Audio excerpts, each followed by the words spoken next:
Unacademy. Let's crack it.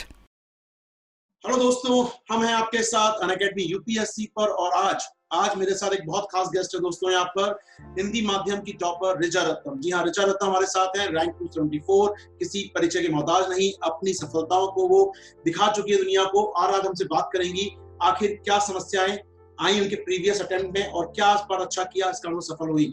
तो ऋचा, सबसे पहले पूरी टीम की ओर से मैं आशीर्वाद आपका स्वागत करता हूं, बधाई देता हूं आपको और आपकी सफलता के लिए बहुत बहुत बहुत शुभकामनाएं आपको प्रेषित करता हूं।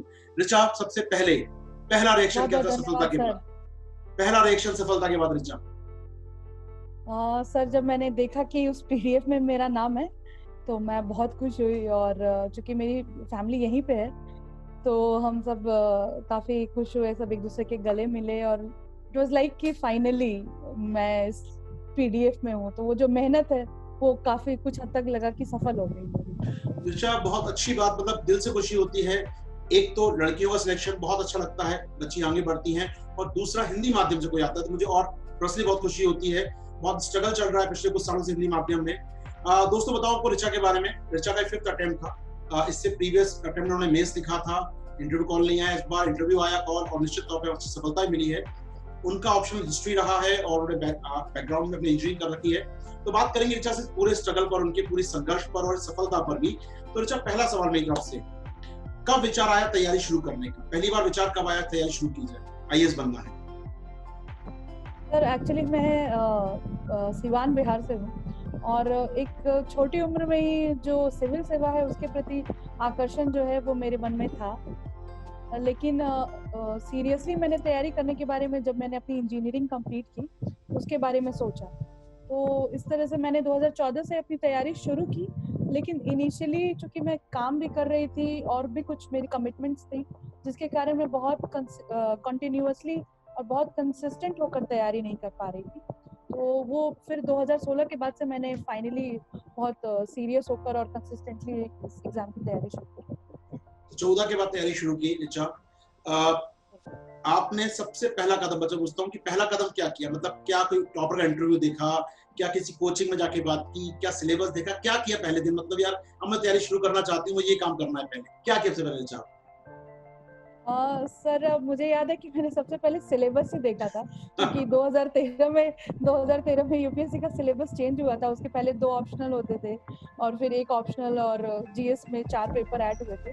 तो सबसे पहले तो मैंने वो सिलेबस ही देखा था और फिर उसके बाद से मैंने टॉपर्स के इंटरव्यू देखे।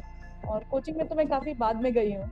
इनिशियली तैयारी मैंने खुद से ही शुरू की थी, सेल्फ प्रिपरेशन शुरू की। ओके ऋचा, तो आप यहाँ तक पहुंचे, स्टेज तक आपने प्री दिया कई बार, तो क्या इशू आए हैं प्री में और क्या कारण रहा प्री क्वालिफाई ना होने का, या कई बार हुआ उसके आगे? तो प्री में तैयारी कैसे की, पहला मेरा सवाल यहाँ पर होगा। प्री की तैयारी आपने कैसे की, प्लीज? पर मेरा ऐसा होता था कि प्रीलिम्स जो है वो बहुत ज्यादा नंबर से कभी नहीं छूटता था। ऐसा होता था कि 5 नंबर से, 6 नंबर से छूट जाता था। तो एक लगता था कि अरे इतने कम नंबर से रह गया।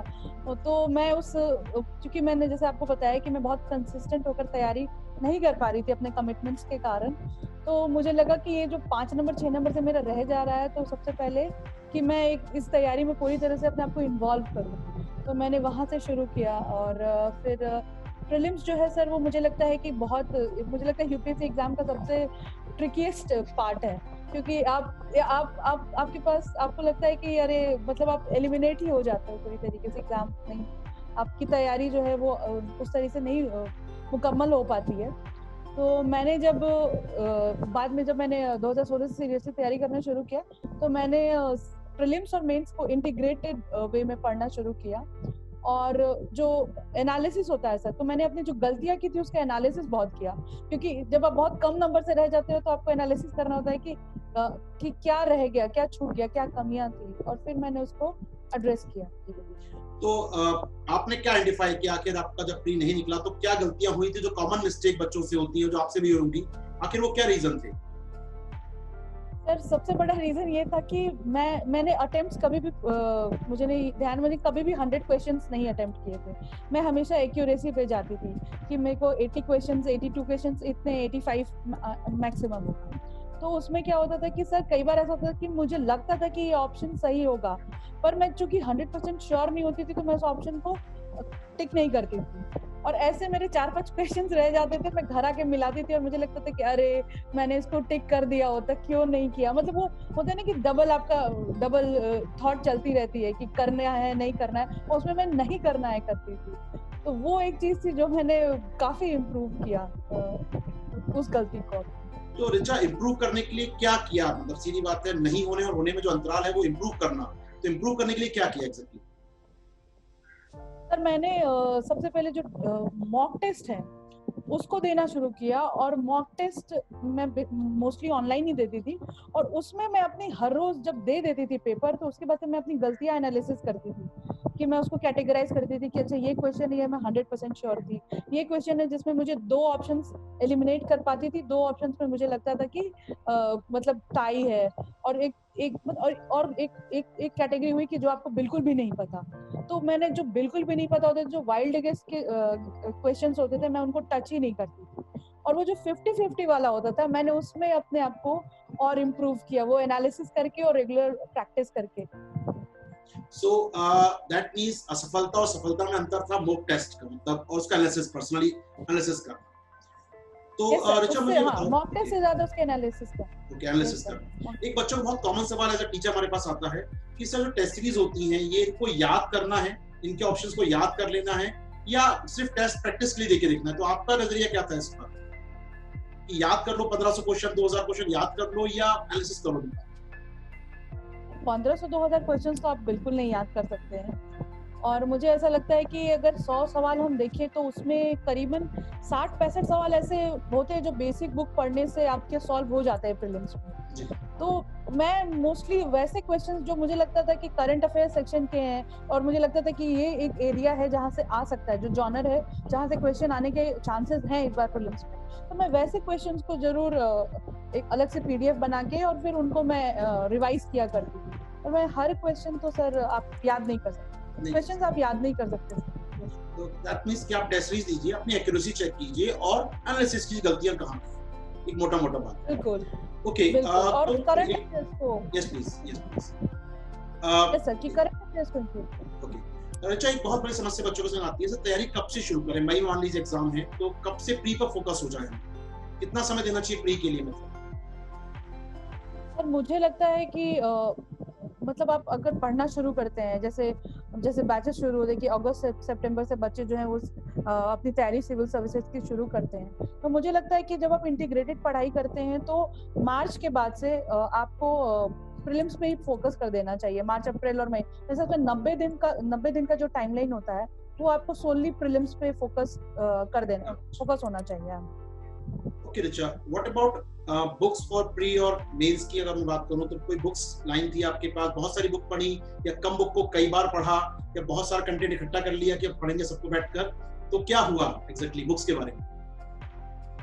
इनिशियली क्या हुआ था कि मैंने भी बहुत रिसोर्सेज पढ़े थे। मुझे लगता था कि मतलब मुझे पढ़ना अच्छा लगता है, तो मैं पढ़ती रहती थी कि अच्छा ये भी अच्छा लग रहा है, ये पढ़ लो, और यहाँ से न्यूज़पेपर से कुछ मिलता था, कहता ये भी पढ़ लो।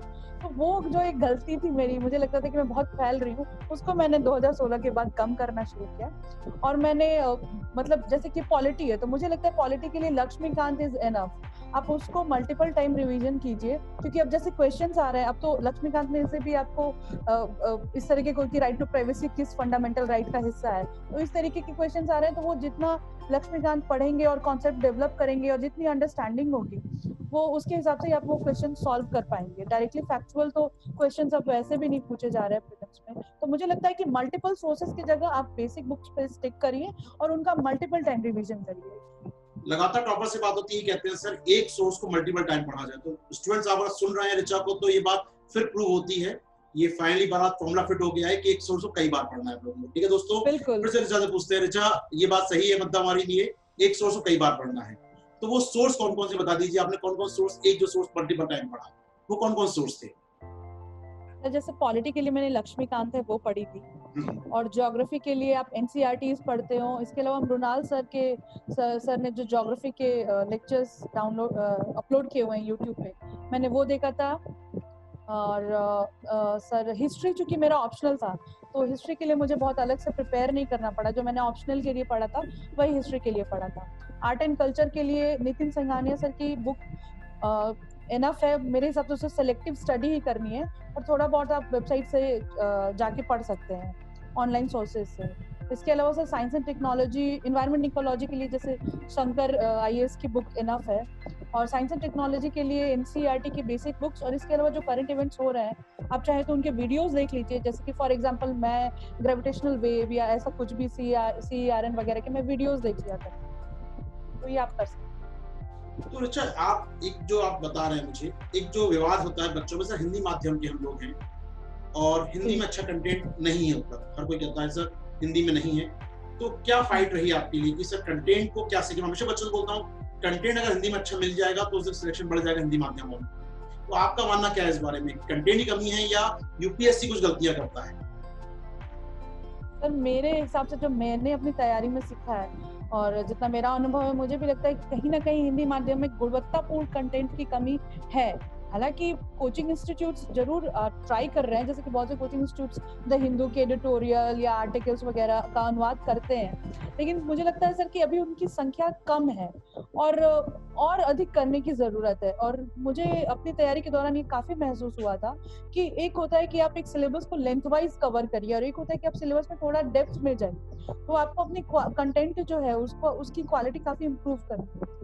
और इसी वजह से मैंने फिर फोरम आईएएस में जो है वो उसके लिए करंट अफेयर क्लासेस की, और अपना कंटेंट इंप्रूवमेंट के लिए फिर मैंने उस कोचिंग इंस्टीट्यूट को ज्वाइन किया, क्योंकि मेरे पास, मैं उस लिमिटेशन में अपने आप को सीमित नहीं रखना चाहती थी। मैं चाहती थी कि चाहे कोई भी भाषा का कंटेंट हो मैं उसे पढूं, क्योंकि मैं उसे अपने आंसर में इनकॉर्पोरेट करना चाहती थी। यानी कंटेंट अंग्रेजी में मिले अंग्रेजी में पढ़िए, आपको बस कंटेंट अच्छा पढ़ना है, एंड ऑफ द डे कुछ भी करना पड़े अपनी भाषा में मिले तो अच्छी बात है, नहीं तो कन्वर्ट करके पढ़ना ही है, उसमें कोई समझौता नहीं। अल्टीमेटली बात ये आती है निकल के। तो मुझे ये लगता है क्या सोर्स बनाया करंट अफेयर्स के लिए अपनी अपनी कोचिंग के अलावा, ऑनलाइन कोचिंग के अलावा और क्या क्या सोर्स बनाया अपने करंट के लिए?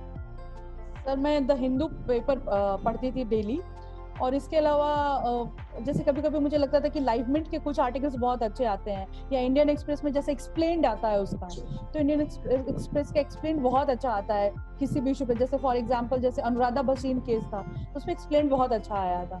तो मैं इस तरीके से पढ़ा करती थी और अपने नोट्स प्रिपेयर किया करती थी अपनी कोचिंग के अलावा। और रिवीजन करने के लिए मैं किसी भी एक कोचिंग का जो मंथली उनका बुकलेट आता है वो यूज कर लिया करती थी कि कुछ टॉपिक मुझसे रह ना गया हो। तो आपने कहा नोट्स खुद बनाती थी, तो नोट्स पे एक सवाल बच्चों को आता है, सर नोट्स खुद बनाएं या पीडीएफ डाउनलोड कर लें या सब पढ़ ही लें केवल, तो आप क्या कहती हैं, नोट्स बनाना जरूरी है हर चीज पर?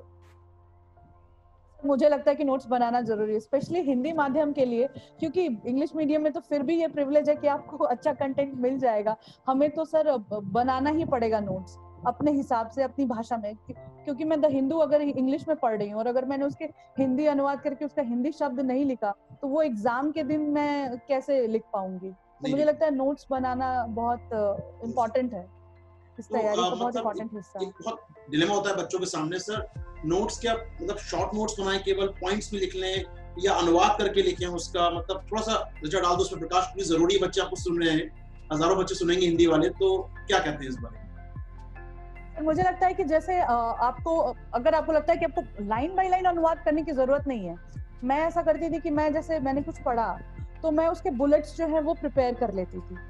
और चूंकि आप मतलब कुछ ऐसे टर्म्स होंगे जिसका आपको हिंदी देखना पड़ेगा, आपको भी लगेगा कि इसकी एग्जैक्ट हिंदी इसका क्या होगा, तो उसके लिए आपको थोड़ा सा अनुवाद करना पड़ेगा। बाकी मुझे लगता है कि एक हमारा एजुकेशन सिस्टम ऐसा है कि हम कहीं ना कहीं मेंटली प्रिपेयर हो जाते हैं कि खुद ही हम न्यूज़पेपर पढ़ते हैं और हमारा माइंड जो है उसको हिंदी में ही संश्लेषित करते रहता है कि अच्छा मतलब ये चीजें हैं, और मैं उसे फिर बुलेट्स में लिख लिया करती थी।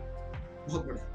तो अच्छा, आपने कहा मल्टीपल सोर्सेस, करंट की बात की हम लोगों ने आपसे यहाँ पर, तो सो अबाउट व्हाट अबाउट मैं कहूँ आपसे, इस बार नया आपने कहा कि टेस्ट मॉक टेस्ट लगाए, व्हाट अबाउट सीसेट, क्या सीसेट को लेकर कोई रणनीति थी आपकी या बैकग्राउंड था इंजीनियरिंग का तो आसानी से हो गया, कुछ विशेष बात? सर ये बात तो है कि इंजीनियरिंग का बैकग्राउंड था मेरा, लेकिन हाँ मैंने सीसेट को कभी लाइटली नहीं लिया, ये भी एक सच बात है। और मैंने हर बार चाहे प्रीलिम्स मैंने क्लियर किया हो ना किया हो, मेरा सीसेट हर बार क्लियर होता था। तो उसके लिए ये था कि मैंने सीसेट को लाइटली नहीं लिया, और मैं एग्जाम के 60 डेज या 90 डेज पहले जो जितना मुझे वेट मिलता था मैं सीसेट के कुछ क्वेश्चंस लगाती थी। आप बुक से लगाइए, आर.एस. अग्रवाल के जैसा क्वांट्स आता है और रीजनिंग आती है, और इसके अलावा आप चाहें तो कोचिंग इंस्टीट्यूट्स के बहुत सारे हैं मटेरियल, वो लगा सकते हैं।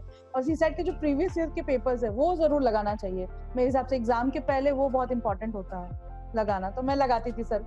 एटलीस्ट 2 घंटे में देती थी सीसेट हर रोज। ओके रिचा, एक लास्ट पीटी के सवाल में एक लास्ट सवाल, कितने टेस्ट पेपर लगाए आपने? मतलब बहुत बच्चे पूछते थे 10 लगाए, 15 लगाए, कितने? मार्केट बहुत सारे हैं क्योंकि ऑनलाइन बहुत दिख रहा पड़ा है टेस्ट सीरीज, तो कितने टेस्ट लगाने चाहिए मतलब आपको? मैं आपको सुन रहा था इंटरव्यू में आपने कहा सर 20-30 हजार क्वेश्चन मैंने किए थे, तो बताइए 20-30 हजार किए थे या कि बोलने के लिए है बात? नहीं, सच में मैंने किए थे। मैं आपको बताऊं, मेरे लिए इतना ये हो गया था कि मतलब मुझे अच्छा स्कोर करना है प्रीलिम्स में, कि मैं बहुत पेपर मैंने लगाए हैं और डिफरेंट इंस्टीट्यूट्स के लगाए, और मैं लगाती रहती थी। और 45 डेज पहले तो मैं पक्के से हर रोज कम से कम एक पेपर लगाती थी। ये पॉसिबल है कि मैं एक से ज्यादा भी लगा दूं, ये मेरी तैयारी पे, उस दिन के शेड्यूल पे डिपेंड करता था। तो मैंने लगाए हैं पेपर, और उस पेपर लगाने का ये फायदा था कि 2017 में मेरा बहुत अच्छा प्रीलिम्स में स्कोर आया था। मुझे लग रहा था कि मेंस में अगर वो स्कोर और ऐड हो जाता तो शायद मेरा कॉल ही आ जाता। नहीं, बहुत बड़ा। तो दोस्तों आप सुन रहे हैं रिचा को, रिचा हिंदी माध्यम की टॉपर, वो कह रही है दोस्तों टेस्ट लगाना जरूरी है, मॉक टेस्ट लगाइए, रिवाइज कीजिए, उनको एनालिसिस कीजिए, अपनी गलती को पहचानिए और दोबारा गलतियां मत कीजिए। इन शॉर्ट रिचा का कहना यहाँ पर है। दोस्तों आगे बढ़ेंगे रिचा के साथ बात करने में हम लोग। रिचा, अब आते हैं मेंस की तैयारी पर। चूंकि दूसरी बार आपका मेन प्री निकला था, तो एक बार होता है पहली बार निकलता है तो खुशी होती है, अब दूसरी बार निकला चलिए आग पड़ जाती है, निकलना ही वाला है इस बार तो इस बार मैं मानता कि बहुत ज्यादा खुशी, ठीक है निकलना ही था इस बार तो pre. So what about pre आया, उसके बाद तैयारी मेंस की आपने शुरू की होगी, मेंस तैयारी कर रहे होंगे ऑफ कोर्स, तो मेंस में इस बार क्या सावधानी रखी जो पिछली बार आपने गलतियां की थी? थोड़ा सा ब्रीफ करें मुझे, क्या सावधानी मेंस में इस बार की? पर मेंस मुझे लगता है कि पूरा का पूरा आपके आंसर राइटिंग पे डिपेंड करता है। और मैंने इस बार सावधानी ये रखी कि मैंने जैसे जो भी मेरे जनरल स्टडीज के पेपर थे या ऑप्शनल का पेपर था, मैंने उनके लिए पहले तो आंसर राइटिंग अच्छी की, और मैंने उसमें जो कंटेंट्स थे मेरे, मैंने बहुत क्वालिटी कंटेंट्स जो हैं वो पढ़ा मैंने, और उनको इनकॉर्पोरेट भी किया अपने आंसर्स में। क्योंकि मुझे लगता है कि सिर्फ अगर मेरा आंसर दूसरों से अच्छा होगा, बेहतर होगा, तो ही मुझे अच्छे मार्क्स मिलेंगे। तो मेरा हमेशा ये फोकस था कि मैं अपने आंसर को और बेहतर तरीके से रिप्रेजेंट कर सकूं। उसमें कोई भी बात जो है, मैं एक कहते हैं ना कि रिथोरिक आर्गुमेंट आपने दे दिया, तो मैं वैसा कोई आर्गुमेंट मैंने पुट नहीं किया। पहले भी नहीं करती थी, इस बार और ज्यादा किया है कि मैं कोई भी बात जो कहूँ वो किसी फैक्ट्स के थ्रू कहूँ, या किसी एग्जाम्पल के थ्रू कहूँ, या किसी बहुत फेमस पर्सनालिटी ने कहा है तो उसके थ्रू कहूँ। पेपर में ऐसा कुछ भी ना हो जो मैं एग्जामिनर को ये लगे कि ये मेरी सोच है। तो मैंने अपने थ्रू रिथोरिक राइटिंग बिल्कुल नहीं की, और बहुत फैक्ट्स और एग्जांपल्स और इन सबों का यूज किया मुझे इस आंसर राइटिंग में एक जो इशू आता है हिंदी मीडियम के साथ, सर पेपर ही पूरा नहीं होता कई बार, सर 3 घंटे में पेपर ही नहीं हुआ। क्या आपके साथ पहले हुआ, कभी इस बार हुआ, कभी इस बार ऐसा? हाँ सर, जब 2017 में मैंने दिया था तो मेरा पेपर छूट गया था, और मैं सॉरी सर, हाँ सॉरी सर, कॉल, हाँ कोई इशू। तो सर 2017 में जब मैंने पेपर दिया था तो मेरा पेपर जो है वो छूट गया था, और मुझे उसका बहुत अफसोस हुआ था कि मेरा पेपर छूट गया, क्योंकि मेरा बहुत कम नंबर से कॉल नहीं आया था। तो इस अटेम्प्ट में मैंने पूरी तरह से ये कोशिश की कि मेरा एक भी नंबर का पेपर ना छूटे, और इसलिए मैंने जो प्रीलिम्स और मेंस के बीच की जो टाइमिंग होती है उसमें मैंने प्रैक्टिस किया। मैं हर रोज 1 घंटे में कम से कम 7 से 8 क्वेश्चंस जो है वो बैठ के लिखा करती थी, जस्ट बिकॉज कि मेरी स्पीड बनी रहे। कंटेंट तो है ही एक, और साथ में स्पीड भी, क्योंकि इस दोनों पे काम करना था मुझे। और फॉर्चुनेटली जो है वो मेरी कोशिश जो है वो रंग लाई, और इस बार मेरा एक भी क्वेश्चन नहीं छूटा, और मैंने सारे पेपर्स अपने 3 घंटे के पहले कंप्लीट कर लिए। तो जो होता है कि आपने पर डे 7 क्वेश्चन लिखे, पूरा एग्जाम तक मेंस तक लिखते रहे, तो कुछ फायदा मिला होगा मेंस राइटिंग का। तो इंपॉर्टेंट बात है, मेंस की आंसर राइटिंग में क्या फीचर आपने इस बार स्पेशल ऐड किए, या कुछ नयापन लाए? आंसर राइटिंग में फॉर्मेट कैसा किया आपने? क्या फॉर्मेट भी करते थे आंसर, या सीधे लिखना चालू किया बस कॉपी उठाकर? कि फॉर्मेट दिमाग बनाया, पहले फॉर्मेट कॉपी पे लिखा, फिर लिखा आंसर उसका, क्या किया कुछ? सर मुझे लगता है कि एक बात और मैं कहना चाहूंगी कि मुझे ये लगता है कि लोग ये सोचते हैं कि तैयारी शुरू करी तो तैयारी शुरू करते ही आंसर राइटिंग कर दें, तो ये नहीं करना चाहिए। मुझे लगता है अगर आप आंसर अच्छा नहीं लिख रहे हैं, अगर आप उसमें क्वालिटी कंटेंट नहीं डाल रहे, तो आंसर राइटिंग करने का भी कोई फायदा नहीं होगा, क्योंकि आप फिर एवरेज स्कोर ही करेंगे। तो मुझे लगता है कि पहले आपको बहुत अच्छे से पढ़ना होगा उस टॉपिक को। और आंसर राइटिंग में जो मैंने इस बार किया कि मैं क्वेश्चंस को बहुत अच्छे से पढ़ती थी, तो उससे ये होता था कि क्वेश्चंस आपके 2 पार्ट 3 पार्ट में टूट जाते थे, और फिर मैं हर पार्ट को एड्रेस करती थी। वो डिपेंड करता था क्वेश्चन पे कि कैसा है। अगर क्वेश्चन मुझे थोड़ा फिलोसॉफिकल लगता था और या इस तरीके का लगता था, डेफिनेशन टाइप है, तो मैं उसे पैराग्राफ में लिखती थी, और अगर फैक्चुअल क्वेश्चंस है तो मैं उन्हें बुलेट्स में लिखा करती थी। बहुत बढ़िया। तो मैंने ओके, आप आंसर लिखते हैं, फॉर्मेट करते हैं, इंट्रो लिखा, बॉडी पार्ट लिखा, देन वे फॉरवर्ड लिखा आपने।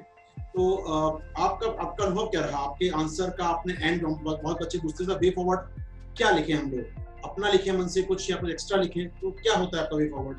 लास्ट के आंसर, लास्ट में कंक्लूजन बोल लीजिए भाषा में अपनी, क्या किया आपने उसमें? सर, मैं वे फॉरवर्ड में हमेशा मैंने जैसे मुझे बताया गया था मेरी एकेडमी में, तो मैं वे फॉरवर्ड में मोस्टली मैं जो कमिटीज होती थी उनके सजेशंस लिखा करती थी। फॉर एग्जांपल जैसे कोई सेंट्रल स्टेट मैटर है, तो आप सरकारिया समिति है उसके सजेशंस लिख दीजिए। और इसके अलावा आप एग्जांपल्स दे सकते हैं दूसरे कंट्रीज के, जैसे पॉलिटिकल क्वेश्चंस में कनाडा के या इंग्लैंड वगैरह के एग्जांपल्स। तो इस तरीके से आप वे फॉरवर्ड दे सकते हैं। और मैं वे फॉरवर्ड के बाद कंक्लूड जरूर करती थी, और ऐसा होता था कि फॉर एग्जांपल अगर मुझे लगता था कि वुमेन इश्यूज हैं, तो मैं बी आर अम्बेडकर के जो वुमेन रिलेटेड कोट हैं उससे एंड करती थी। या जैसे धर्मनिरपेक्षता का प्रश्न था, तो उसमें मैंने पंडित जवाहरलाल नेहरू जी के कोट से उसको एंड किया। ओके, आपने बात की आंसर्स की, तो डेटा को लेकर आंकड़ों को लेकर जो बात की जाती है, क्या बहुत ज्यादा यूज किया आपने अपने आंसर में या नहीं? बच्चे बहुत पूछते हैं सर डेटा कितना यूज करें, तो डेटा बहुत ज्यादा हो या कम? मुझे लगता है एक बैलेंस होना चाहिए। जैसे फॉर एग्जांपल जैसे इकोनॉमी की क्वेश्चन है, तो उसमें एक्सपेक्टेड है कि आप डेटा लिखिए, तो उसमें आपको डेटा डालना ही पड़ेगा सर। जैसे कि इन्फ्लेशन वाला क्वेश्चन था, तो उसमें आपको डेटा का यूज करना ही करना था। या जीएसटी वाले क्वेश्चन में भी आपको डेटा बताना था कि कितना फायदा है या क्या नुकसान है, इस तरीके से। पर ओवर किसी भी चीज का नहीं करना है। पॉलिटी के क्वेश्चंस में मैं आर्टिकल्स वगैरह यूज करती थी, पर वो तब जब लगे कि सीधे सीधे आप आर्टिकल यूज कर सकते हैं। अगर लगे कि आर्टिकल का कोई यूज नहीं है क्वेश्चन में, तो उसको जबरदस्ती घुसेड़ने की जरूरत नहीं है साहब। आंसर है ज्यादा फैक्ट से बचना चाहिए। यस। तो आपने आंसर राइटिंग ये बताइए रिचा, मुझे थोड़ा सा अपने ऑप्शन की बात करते हैं आपके। Why history? हिस्ट्री ही क्यों? ऐसा क्यों? इंजीनियरिंग बैकग्राउंड से आए, हिस्ट्री को ले लिया, मतलब बच्चों का बड़ा सवाल होता है हिस्ट्री क्यों सर? एक रीजन तो ये था कि मेरी जो फैमिली बैकग्राउंड है, I hail from the family of academicians. तो मेरे फादर जो हैं वो हिस्ट्री के प्रोफेसर हैं। तो एक जो इनिशियल रुझान है, क्योंकि मैं बड़ी हो रही थी और मेरे घर में हिस्ट्री की बहुत बुक्स रखी हुई हैं, तो मैं पढ़ा करती थी, तो एक वो इंटरेस्ट था। इसके अलावा मुझे हिस्ट्री में खुद का मेरा पर्सनल इंटरेस्ट भी हमेशा से रहा है, तो ये एक बहुत बड़ा रीजन था मेरा हिस्ट्री को एज एन ऑप्शनल ऑप्ट करने का। दूसरा, जनरल स्टडीज पेपर जैसे हैं, स्पेशली पेपर 1 या फिर एसे का पेपर हुआ, तो उसमें भी हिस्ट्री काफी उपयोगी साबित होती है। तो ये दो बहुत बड़े कारण थे कि मैंने हिस्ट्री को एज एन ऑप्शनल चुना। चलिए, तो मतलब जेनेटिक रूप से आ गया था हिस्ट्री, थोड़ा सा कहना चाहिए मुझे यहाँ पर। चलिए, बहुत बड़े रिचा, मुझे ये बताइए, आपने आंसर राइटिंग की ऑप्शनल का अच्छा काम किया आपने। व्हाट अबाउट जिस दिन मेंस का रिजल्ट आया होगा, आपको लगा चलिए इंटरव्यू कॉल आ गई, तो पहला रिएक्शन इंटरव्यू कॉल, पहला बार था इंटरव्यू कॉल, तो क्या लगा कि कैसा लगा फील हुआ उस दिन इंटरव्यू कॉल आई? तो क्या हो जाएगा, नहीं सब कुछ अच्छा चल रहा है मेरा, होने वाला है, क्या था उस दिन, क्या रिएक्शन था पहला? सर एक्चुअली मुझे याद है जिस दिन इंटरव्यू का रिजल्ट आया था वो शायद रात में आया था, 1 बजे के करीब में, और मैं सोई हुई थी और अचानक से मेरे भाई ने आके बोला कि तुम्हारा हो गया। मैं जंप कर गई कि अरे हो गया क्या? तो उसने बोला हाँ। तो उसके बाद से मैंने बोला कि नहीं, इस बार तो मुझे निकाल ही लेना है, मुझे मतलब छोड़ना नहीं है। अब मैं वापस से इतनी मेहनत, बहुत मेहनत मैंने 2 साल की है, इतनी ये मेहनत मैं जाया नहीं होने दूंगी। और उसके बाद से फिर नेक्स्ट डे से ही मैं अपने इंटरव्यू के पहले से थोड़ी बहुत शुरू कर ही रखी थी। उसके बाद से मैं और सीरियसली जो है वो अपने आप को मैंने इन्वॉल्व कर लिया अपने इंटरव्यू पे। मतलब लगता है कि कोई मेहनत करता है बच्चा, अच्छा लगता है, फील होता है कि चलिए आपकी मेहनत सफल होती है। एक बात है, मुझे आपका 5वां अटेम्प्ट, ठीक है, आपने अटेम्प्ट दिए विषय 4, तो अगर मैं कहूँ कि गलतियां आपने जो की इस बार आपने नहीं की, आपने कहा कि सर मॉक टेस्ट हमने ज्यादा दिए, आपने कहा कि कुछ और ध्यान दिया, आपने मल्टीपल सोर्स की बात की आपने, तो आपको लगता है कि कुछ और गलतियां जो नहीं करनी चाहिए हिंदी माध्यम वालों को, जो इस कारण बाहर हो जाते हैं बड़ी संख्या में हिंदी माध्यम वाले, कंटेंट को लेकर भी आजकल बहुत ज्यादा अवेयरनेस आ गई है, बच्चों में कंटेंट पढ़ भी रहे हैं, फिर भी कुछ ऐसी गलतियां जो मैं देखता हूँ कई बार बच्चे बहुत जल्दी एग्जाम देते हैं, मतलब जाके तुरंत कि पहले अपने आए तैयारी हुई नहीं हुई अटेम्प्ट देना है। आपका ऐसा कुछ रहा कि आपके साथ पीछे? मुझे ये लगता है सर कि मैंने बहुत से मतलब इनिशियली मुझे भी बहुत जानकारी नहीं थी, पर अब धीरे-धीरे जब मैंने इसमें काफ़ी टाइम स्पेंड किया तो मुझे लगता है कि जब तक आपकी तैयारी पूरी अच्छी ना हो तब तक आपको इस एग्ज़ाम को अटेम्प्ट नहीं करना चाहिए। क्योंकि क्या होता है कि इससे आपके अटेम्प्ट्स वेस्ट होते हैं, साथ में एक तरीके के वो जो एक बोलते हैं ना कि डिसअपॉइंटमेंट सा होने लगता है आपको अपने आप से। तो ये मुझे लगता है कि मैंने मतलब बहुत सारे ऐसे टॉपर्स को देखा है, सुना है कि वो ये कहते हैं कि उन्होंने अपना फर्स्ट अटेम्प्ट देने से पहले 2 साल उन्होंने पूरी पढ़ाई करी है और 2 साल पढ़ाई करने के बाद फिर उन्होंने अटेम्प्ट दिया है। तो ये एक गलती जो मैंने की थी और मुझे लगता है कि ऐसे जो एस्पिरेंट्स है यूपीएससी एस्पिरेंट्स को उनको ये गलती नहीं करनी चाहिए। उनको एग्जाम देने से पहले 2 साल ना सही कम से कम अगर 1 साल ही पर 1 साल से पढ़ना शुरू करें और पूरी जब एग्जाम रेडी हो तभी अपना फर्स्ट अटेम्प्ट दें। ओके, तो एग्जाम रेडी बड़ी समस्या बच्चों के साथ भी माध्यम में। और आपको लगता है टेस्ट, आपने मुझे लगता है बताया बच्चों को टेस्ट देना चाहिए, मल्टीपल टेस्ट देना चाहिए, मल्टीपल रिसोर्स की जगह सिंगल रिसोर्स पे फोकस करना चाहिए। What about guidance? बच्चों के लिए गाइडेंस कितना जरूरी है? खासकर हिंदी एग्जामों की बात करें, बच्चों के लिए तैयारी कर रहे हैं, उनके लिए गाइडेंस कितना जरूरी है? सर मुझे लगता है कि मेरी जो तैयारी थी स्पेशली इनिशियल जो मैं मेरी तैयारी के साथ है वो मैं विदाउट गाइडेंस थी। I was in complete isolation. अभी भी तैयारी लगभग मेरी आइसोलेशन में ही थी, लेकिन गाइडेंस जरूरी है। स्पेशली मैं अपने केस में ये बता सकती हूँ कि मैंने जब मेंटर गाइडेंस प्रोग्राम किया फोरम आईएएस का और जिस तरीके से आयुष सर ने मुझे गाइड किया, या फिर इतिहास के केस में कहूँ कि जिस तरह से रजनीश सर ने मुझे गाइड किया, तो उसने डेफिनेटली काफी मुझे उसका मुझे फायदा मिला। उन्होंने मेरे आंसर्स को इम्प्रूव कराया। एक जो पूरी पर्सनालिटी होती है वो भी कहीं ना कहीं एक आप ऐसे टीचर्स के कांटेक्ट में आते हैं तो शेप अप होती है, तो वो सब चीजें हैं। तो मुझे लगता है कि ये पर्सन टू पर्सन डिपेंड करता है। कुछ लोग ऐसे हैं जो बिना कोचिंग के निकाल लेते हैं और कुछ लोगों को जरूरत होती है, और मेरे केस में मुझे ऐसा लगा था कि मुझे जरूरत है, इसलिए मैं गई थी और मुझे उसका फायदा भी हुआ। नहीं, नो डाउट नहीं है। रजनीश सर का मैं बड़ा फैन, खुद बड़ा फैन रजनीश सर का मैं। तो वो उनकी मेहनत करते हैं बच्चों के साथ, मैंने देखा है उनको, आंसर चेक करते हैं खुद बड़े स्केल पे वो, तो अच्छी बात है। इसके अलावा बात मैं करूँ आपसे यहाँ पर, तो एक आपकी समस्या सामने आ रही है यहाँ पर क्वालिटी की। ओके, पूरा पेपर लिखा आपने, अब आते हैं इंटरव्यू फेज में आपके। आप इंटरव्यू देने गए, क्या चल रहा दिमाग के अंदर, मतलब क्या था दिमाग के अंदर, और क्या चेयरमैन थे, और कुछ ऐसी घटना जो बहुत याद रहे आपको इंटरव्यू की लंबे समय तक, कुछ ऐसा हुआ हो? सर मेरा पीके जोशी सर का बोर्ड था जोशी सर। और मैं आई वाज मेरा 1 बजे से दोपहर के 1 बजे से जो इंटरव्यू होता है उसमें मैं थी, और मेरा सबसे लास्ट था अपने बैच में। तो शाम में बिल्कुल। जी बिल्कुल शाम में मैं गई थी इंटरव्यू देने के लिए, और पूरा हॉल जो है वो हमारा जो वेटिंग रूम वो खाली हो रहा था। तो वो एक थोड़ी सी आपको एंजाइटी होती है, थोड़ी नर्वसनेस तो डेफिनेटली रहती है, बट हाँ मैंने अपने आप को काफी शांत किया था। और जैसे हमारा जो वेटिंग हॉल है वहाँ पे रविन्द्रनाथ टैगोर की एक पोयम है कि सत्य की शुद्धता हो जहाँ, और कि हाँ मेरे पिता मेरे देश को जगने दो, तो वो मुझे काफी इंस्पायरिंग लग रहा था। तो मैं उसे बार बार पढ़ रही थी और अपने आप को मोटिवेट कर रही थी कि ये जो मौका है ये बहुत मुश्किल से हाथ लगा है और मुझे इसमें अच्छा करना है।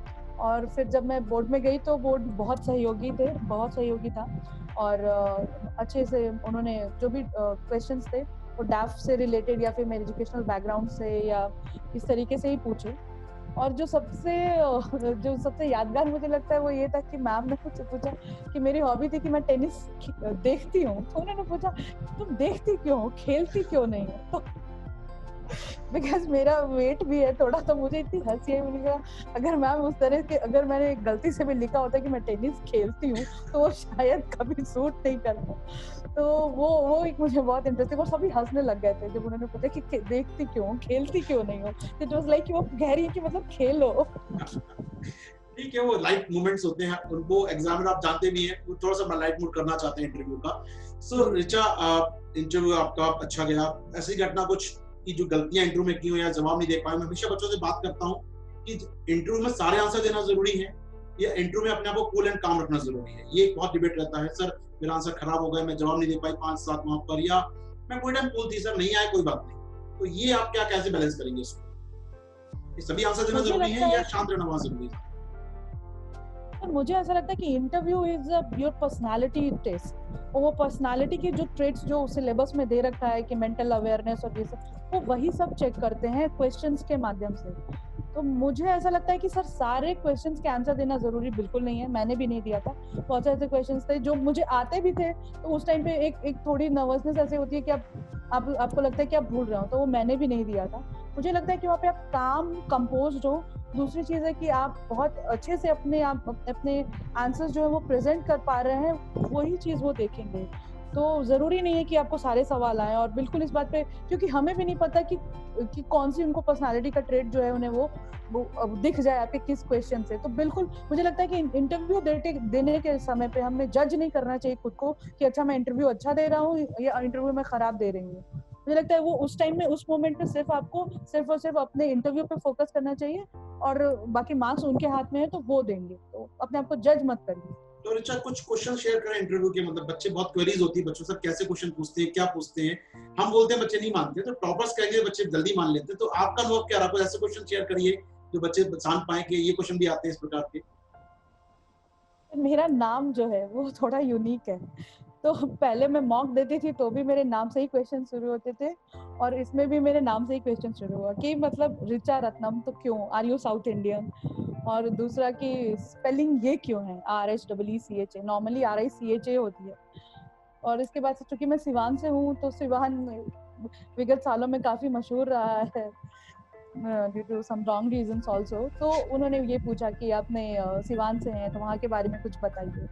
तो वहाँ के बारे में मैंने कुछ बताया कि देश के प्रथम राष्ट्रपति की जन्मस्थली है। फिर बिहार से पूछा, बिहार से रिलेटेड क्वेश्चंस पूछे।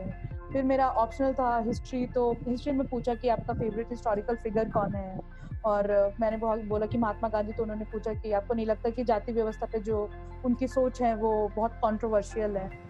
इसके अलावा उन्होंने, चूंकि मेरा बैकग्राउंड कंप्यूटर साइंस का था, तो आईटी इन एडमिनिस्ट्रेशन उसका यूसेज पूछा, वर्चुअल रियलिटी और ऑगमेंटेड रियलिटी में डिफरेंस पूछा। मेरी हॉबी टेनिस थी जी, तो टेनिस थी, हाँ टेनिस थी, तो टेनिस से रिलेटेड पूछा कि टेनिस से रिलेटेड क्वेश्चंस पूछे मुझसे, तो यही सब पूछा। तो इंटरव्यू मतलब आपको क्या देखा बाहर जब निकले इंटरव्यू देके कि आप सांस पे सांस आई या अटक गई, आप तो मामला अटक गया है यानी क्या हुआ मतलब एग्जैक्टली? मैं खुश थी,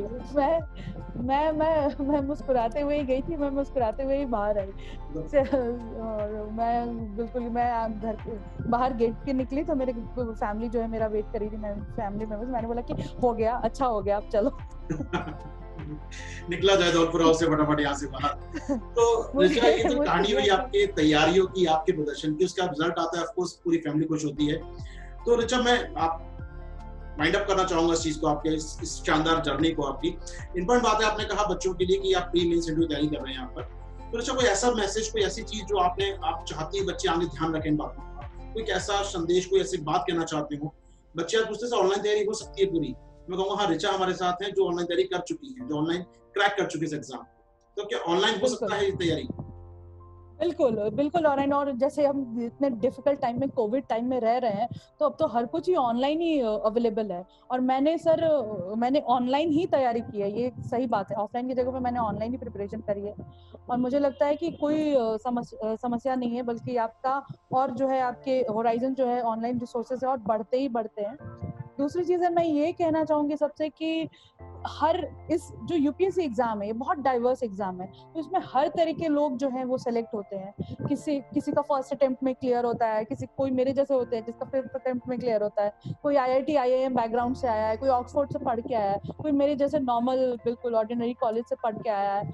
तो ये आप अपने आप को जज मत करिए, और किसी भी तरीके से अपने अंदर, वो कहते हैं ना कि इन्फीरियोरिटी कॉम्प्लेक्स जो है वो मत रखिए कि अरे ये तो इसी तरह के लोग हैं, इन्हीं का हो रहा है IIT IIM वाले, और इनका फर्स्ट अटेम्प्ट में हो रहा है। तो वो अपने आप को आप लेट डाउन मत करिए, आप इस तैयारी में आइए, इस तैयारी को कीजिए, क्योंकि मुझे लगता है कि ये जो एग्जाम है ये हर किसी को एक तरह का मौका देती है। और मुझे लगता है कि इसमें हमें बस फोकस होकर तैयारी करेंगे। अगर आप 1 साल 1.5 साल फोकस्ड होकर आप ये तैयारी करते हैं, तो मुझे लगता है आप ये एग्जाम क्रैक कर सकते हैं। शानदार जर्नी, शानदार ऋचा, शानदार। एक बार और बधाई दूंगा पूरी टीम की ओर से आपको। मैं बहुत मजा आया ऋचा मुझे बात करके आपसे। बहुत जल्दी चाहूंगा सब कुछ नॉर्मल हो, हम लोग मिले, मुलाकात करें, 1 to 1 बात करें आपके साथ। बिल्कुल, मैं चाहूंगा आपको अच्छी पोस्टिंग देखना चाहूंगा, मैं आपको जिला देखना चाहूंगा आपके हाथ में, कि हम लोग अच्छा कुछ काम करें। और जो आपके मैसेज हैं आपको दूर तक जाएंगे क्योंकि यहाँ से, और ये प्लेटफॉर्म भी बहुत बड़ा प्लेटफॉर्म है, तो आपका मैसेज बहुत बच्चों तक पहुंचेगा कहीं ना कहीं। तो रजत, थैंक यू वेरी मच, आपने समय दिया और आपके पूरे परिवार को और आपको विशेष कर बहुत बहुत बधाई हमारी तरफ से। थैंक यू रजत, जुड़ने के लिए हमारे साथ, आपके संदेश के लिए। Thank you sir, and thank you team Unacademy. Thank you. तो दोस्तों, ये थी ऋचा हमारे साथ। ऋचा रत्नम को सुना आपने, हिंदी माध्यम की टॉपर को सुना। तैयारी ऑनलाइन हो सकती है। जी हाँ, तैयारी ऑनलाइन हो सकती है। तो आइए जुड़िए हमारे साथ ऑनलाइन तैयारी में। और ऑनलाइन तैयारी का एकमात्र नाम जो आपके पास है वो है अनअकैडमी। जी हाँ, अनअकैडमी पर सब्सक्राइब कीजिए, हमें सब्सक्रिप्शन लीजिए हमारा। और सब्सक्रिप्शन करने के लिए क्या करना है दोस्तों, आप डाउनलोड कीजिए यूपीएससी प्लस कोर्स, सब्सक्राइब कीजिए। और सब्सक्रिप्शन के लिए दोस्तों आप यूज कर सकते हैं आशीर्वाद 10 का रेफरल कोड, आशीर्वाद 10 कोड, जिसमें आपको मिलेगा 10% डिस्काउंट। जहां पर जुड़े आप हमारे साथ 1 साल 2 साल की कोर्स, तैयारी लंबी है, 1 साल 2 साल लग सकता है तैयारी में। तैयारी कीजिए हमारे साथ, यूज कीजिए आशीर्वाद 10 रेफरल कोड का, और आइए सफलता आपके साथ चलेगी। जी हाँ दोस्तों, Unacademy subscription. Thank you. Unacademy. Let's crack it.